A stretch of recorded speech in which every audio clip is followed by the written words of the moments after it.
All still waiting for proof of the imminent threat that led to the killing of Iranian General Soleimani.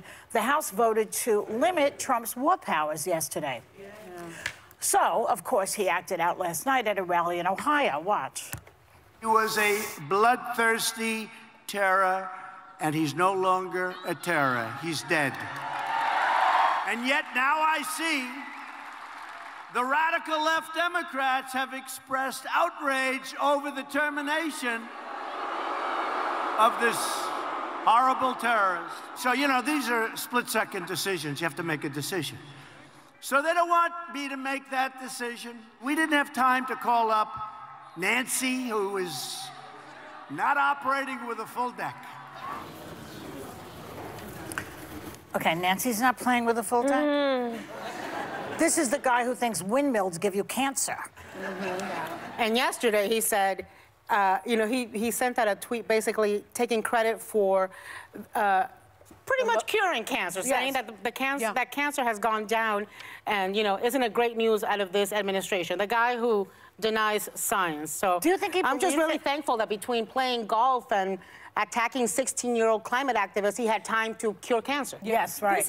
And let me finish the setup, because even some of his most hardline Republican lapdogs, like Matt Gaetz, remember him? He voted on that measure to limit his powers. Even he voted that. So, which is really just, by the way, symbolic. Like when we talk about the war powers. But we might be seeing cracks in the GOP now. We might be seeing some cracks. You know, especially that it's Matt Gaetz. Here's what I'd say. On its face, if I follow this. I know we all do, day in and day out. We're pretty in on the politics and what happens every day. But on its face, if you're just kind of keeping up and everything okay? Nothing.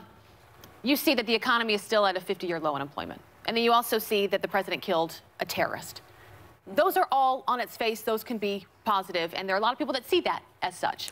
Here's what I will say, because I do care so much about our national security, and when he says, like he did in the rally yesterday, that you need to believe our intelligence and that it was a serious enough threat to kill this terrorist.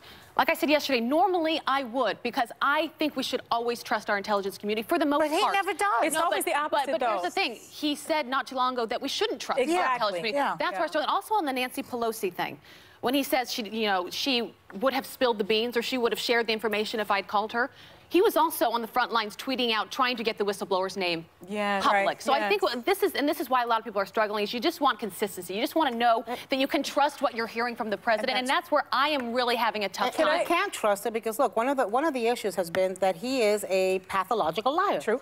He has been clocked in as having said over 15,000 lies by the Washington Post. Of credibility. And we keep saying, well, you know, when we need to believe our president, will we, if we know he's a pathological liar? And the answer is no. I think it's very important that some Republicans have voted for this because, look, at the end of the day, nobody in Congress, nobody in government should be loyal to one person or one cult leader or one party. And, you know, people make mistakes and some people make stuff up.